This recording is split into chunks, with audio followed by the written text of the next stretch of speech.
உங்களுக்கு தெரியும், நாங்கள் தொடர்ச்சியாக பல ஊடக மாநாடுகளை நடாத்தி வருகின்றோம். தற்பொழுது சுகாதார கட்டமைப்பில் சுகாதாரத்துறையில் காணப்படுகின்ற வைத்தியர் இடமாற்றம் தொடர்பான பிரச்சினை ஒரு பாரிய பிரச்சனையாக உருவெடுத்து காணப்படுகின்றது. எங்களுடைய நாட்டில் இந்த நாட்டு மக்களுக்கு இலவச சுகாதார சேவை சிறந்த முறையில் கிடைக்கப்பெற வேண்டும் என்று சொன்னால் இந்த நாட்டு மக்களுக்கான மருந்து பொருட்கள், மருத்துவ உபகரணங்கள் எந்த விதமான தங்குதடையுமின்றி கிடைக்கப்பெற வேண்டும். அதற்கு நிகராக இந்த கட்டிடங்கள் மாத்திரம் இருந்து போதாது, மருந்து மாத்திரைகள் மாத்திரம் இருந்து போதாது, இவர்களுக்கு சேவை வழங்குவதற்காக சுகாதார ஊழியர்களும் அவசியமாக தேவைப்படுகின்றார்கள். எனவே இந்த சுகாதாரத்துறையில் காணப்படுகின்ற மனித வளங்கள் முறையாக முகாமைத்துவம் செய்யப்பட வேண்டும். அதிலும் குறிப்பாக தற்பொழுது எழுந்திருக்கின்ற பிரச்சனை இந்த வைத்தியர்களுடைய இடமாற்றம் தொடர்பான பிரச்சனையாக இருக்கின்றது. எனவே எந்த விதமான மருந்து தட்டுப்பாடு, ஒருபுறம் மருந்து தட்டுப்பாடுகள் காணப்படுகின்ற சந்தர்ப்பத்தில் மறுபுறம் இவ்வாறான வைத்தியர்களின் இடமாற்ற பிரச்சனை காரணமாக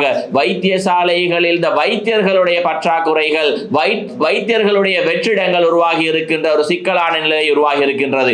ஒருபுறம் பெருமளவான வைத்தியர்கள் இந்த நாட்டை விட்டு வெளியேறி சென்றார்கள். இதன் காரணமாக வைத்தியர்களுடைய பற்றாக்குறை ஏற்பட்டது. அதன் தொடர்ச்சியாக தற்பொழுது வைத்தியர்களுடைய இடமாற்றம் தொடர்பான பிரச்சனை காரணமாக பல்வேறு வைத்தியசாலைகளில் இந்த வெற்றிடங்கள் உருவாகி இந்த வெளி மாவட்டங்கள், குறிப்பாக வெளி மாவட்டங்களில் காணப்படுகின்ற வைத்தியசாலைகள் மூடப்பட வேண்டிய ஒரு சிக்கலான நிலைமை தோன்றியிருப்பதாக நாங்கள் தொடர்ச்சியாகவே தெரிவித்து வந்திருந்தோம். என்றாலும் கூட இது தொடர்பாக எந்த விதமான சாதகமான ஒரு முடிவும் எடுக்கப்பெறாமை காரணமாக எங்களுக்கு தொழிற்சங்க நடவடிக்கை ஒன்றுக்கு முன்னெடுப்பதற்காகவும் நாங்கள் நேற்றைய தினம் இந்த ஊடக மாநாடு தொடர்பாக ஊடக மாநாட்டினூடாக நாங்கள் அறிவித்தல் விடுத்திருந்தோம். எனவே இந்த வைத்திய இடமாற்றங்கள் இவ்வளவு காலமும் தாபன விதிக்கோவைக்கு அமைவாக, அரசு சேவை ஆணைக்குழுவின் விதிவிதானங்களுக்கு அமைவாக, அதே போன்று சுகாதார அமைச்சில் காணப்படுகின்ற சுற்றறிக்கைகளுக்கு அமைவாக பிரச்சனைகள் இல்லாமல் இடம்பெற்று வந்தது. என்றாலும் கூட தற்பொழுது ஏற்பட்டிருக்கின்ற பிரச்சனை இந்த இடமாற்றங்கள்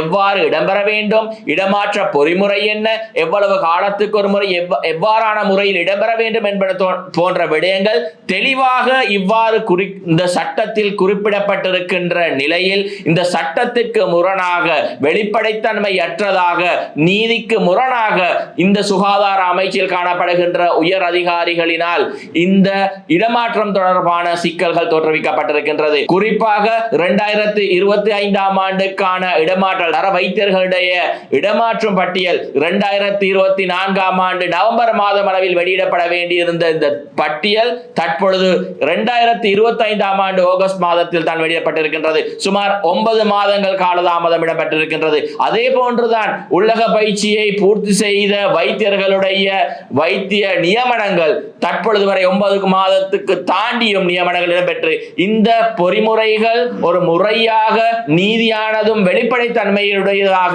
ஒரு இடமாற்றும் சபையினூடாக இடம்பெற்றிருக்கின்ற நிலையில் இந்த எந்த விதமான வெளிப்படைத்தன்மையும் இல்லாமல் இந்த சுகாதார அமைச்சின் பணிப்பாளரினால் தான்றோன்றித்தனமாக தன்னிச்சையான முறையில் ஒரு பட்டியல் வெளியிடப்பட்டிருக்கின்றது. பல குறைபாடுகளுடைய பட்டியல் வெளியிடப்பட்டிருக்கின்றது. இதன் காரணமாக வெளி மாவட்டத்தில் காணப்படுகின்ற பல்வேறு தரப்பட்ட வைத்தியசாலைகளில் பாரிய சிக்கல்கள் உருவாகி இருக்கின்றன. அதே போன்றுதான் பின்தங்கிய வெளி மாவட்டத்தில் காணப்படுகின்ற, பின்தங்கிய பிரதேசங்களில் காணப்படுகின்ற வைத்தியசாலைகளில் சேவை புரிவதற்கான வைத்தியர்களுடைய ஒரு சிறப்பு இடமாற்று பட்டியல் காணப்படுகின்றது. இந்த இடமாற்று பட்டியல் காரணமாகத்தான் கொழும்பிலிருந்தும் சரி, தெற்கிலிருந்தும் சரி, பல்வேறுபட்ட இடங்களிலிருந்து வைத்தியர்கள் இந்த பின்தங்கிய பிரதேசங்களுக்கு போய் அந்த பிரதேசங்களில் காணப்படுகின்ற மக்களுக்கு சேவையாற்றி வருகின்றனர். எனவே இதன் காரணமாகத்தான் நாடளாவிய ரீதியாக ஒரு நாடளாவிய சேவையாக இந்த வைத்திய சேவை அனைத்து மக்களுக்கும், இந்த நாட்டில் காணப்படுகின்ற கிராமத்தில் உள்ள மக்களுக்கும் கொழும்பில் காணப்படுகின்ற மக்களுக்கும் ஒரே விதமான சேவை கிடைக்கப்பட்டு வந்திருக்கின்றது. தற்பொழுது இந்த பின்தங்கிய பிரதேசங்களில் காணப்படுகின்ற, இந்த இடர் பிரதேசங்களில் காணப்படுகின்ற இந்த வைத்தியசாலைகளில் இந்த இடமாற்றும் பட்டியல், அந்த சிறப்பு இடமாற்றும் பட்டியல் தொடர்பாகவும் பாரிய சிக்கல் நிலைமைகள் உருவாகி அந்த இடமாற்றும் பட்டியலில் காணப்பட்ட 134 வைத்தியசாலைகள் தன்னிச்சையாக எந்த விதமான கலந்துரையாடலும், எந்த விதமான விஞ்ஞான ரீதியான முடிவுகளும் ஆய்வுகளும் இல்லாமல் தன்னிச்சையாக நீக்கப்பட்டிருக்கின்ற ஒரு நிலைமை உருவாகி இருக்கின்றது. இதன் காரணமாக இந்த பிரதேசங்களில் சேவை சேவை புரிவதற்கு வைத்தியர்கள் குறைபாடு நிலவுகின்ற ஒரு நிலைமை காணப்படுகின்றது. இந்த பிரதேசங்களுக்கு வைத்தியர்கள் செல்வது ஒரு கேள்விக்குறியான விடயமாக இருந்து கொண்டிருக்கின்றது. இதன் காரணமாக இந்த பிரதேசத்தில் உள்ள வைத்தியசாலைகள் மூடப்பட வேண்டிய ஒரு நிலை உருவாகி இருக்கின்றது. இதன் காரணமாக பாதிக்கப்பட போவது இந்த பிரதேசங்களில் வாழ்கின்ற சாதாரண பொதுமக்கள் தாம் என்பதை இந்த சுகாதார அமைச்சில் காணப்படுகின்ற உயர் அதிகாரிகள் அறிந்திராமல் இந்த கேளிக்கையான விடயத்தை செய்திருக்கின்றார்கள் என்றே நாங்கள் கூற வேண்டும். எனவே இவ்வாறான விடயங்கள் தொடர்பாக கடந்த 1ஆம் தேதி சுகாதார அமைச்சரை சந்தித்து இது தொடர்பாக தெளிவாக நாங்கள் விளக்கியிருந்தோம்.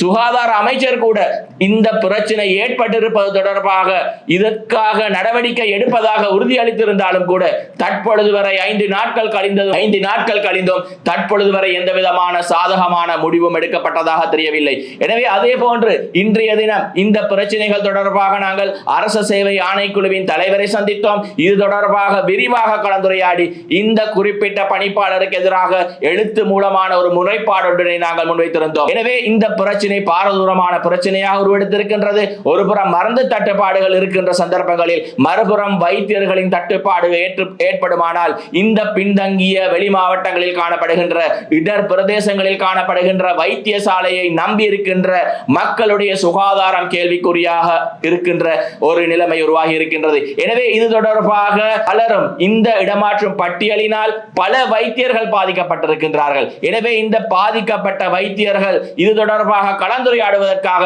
நாங்கள் ஏற்கனவே அறிவித்திருந்தோம். இந்த பிரச்சினைக்கு எதிராக அரச மருத்துவ அதிகாரிகள் சங்கம் குரல் எழுப்பி இருக்கின்றது. எனவே இது தொடர்பாக நாங்கள் ஏற்கனவே முடிவுகளை அறிவித்திருக்கின்றோம். எனவே இந்த பிரச்சினைக்குள்ளான வைத்தியர்கள் சுமார் இந்த இடர் பிரதேசங்களில் பின்தங்கிய பிரதேசங்களில் சேவை பார்க்கின்ற சுமார் 400க்கும் மேற்பட்ட வைத்தியர்கள் காணப்படுகின்றார்கள்.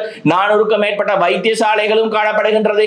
அதே போன்று இந்த உள்ளக பயிற்சியை முடித்த மாணவர்கள், உள்ளக பயிற்சியை பூர்த்தி செய்த இந்த வைத்தியர்கள் சுமார் 2 குழுக்களாக 1900 கிட்டத்தட்ட 2000 வைத்தியர்கள் காணப்படுகின்றார்கள். எனவே நாங்கள் இந்த பிரச்சனையை கலந்துரையாடுவதற்காக இந்த பிரதேசங்களில் சேவை புரிகின்ற இந்த வைத்தியர்களை நாளை கொழும்பில் உள்ள அரச மருத்துவ அதிகாரிகள் சங்கத்துடைய தலைமை காரியாலயத்துக்கு நாங்கள் அழைத்து இது தொடர்பாக நாங்கள் கலந்துரையாட இருக்கின்றோம். இது ஒரு தொழிற்சங்க நடவடிக்கையாகத்தான் மேற்கொள்ளப்பட இருக்கின்றது.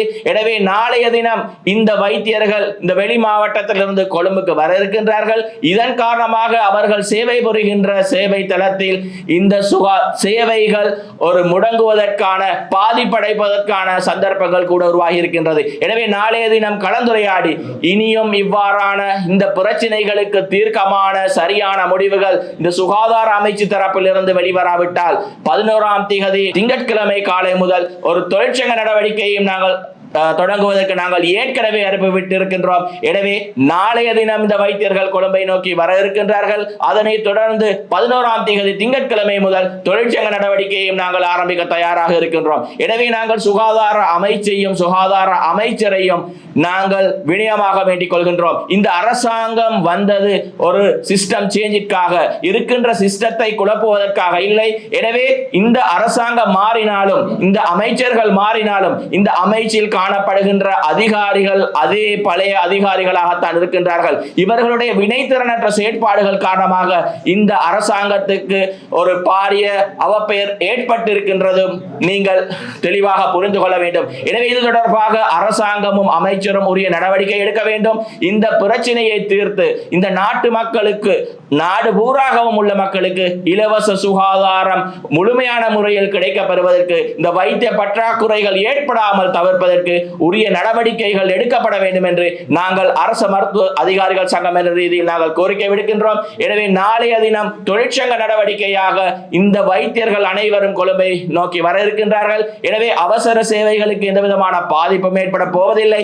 என்றாலும் இந்த சேவைகளில் சில ஸ்தம்பிதம் அடையக்கூடிய நிலைமைகள் உருவாகி இருக்கின்றது. இதற்கு இந்த சுகாதார அமைச்சில் காணப்படுகின்ற இந்த அதிகாரிகள் தான் பூரண அவர்களுடைய பொறுப்பு அவர்களுக்கு தான் இருக்கின்றது. எனவே இது தொடர்பாக சுகாதார அமைச்சர் உரிய நடவடிக்கை எடுப்பார் என்பது நாங்கள் நம்புகின்றோம். நன்றி.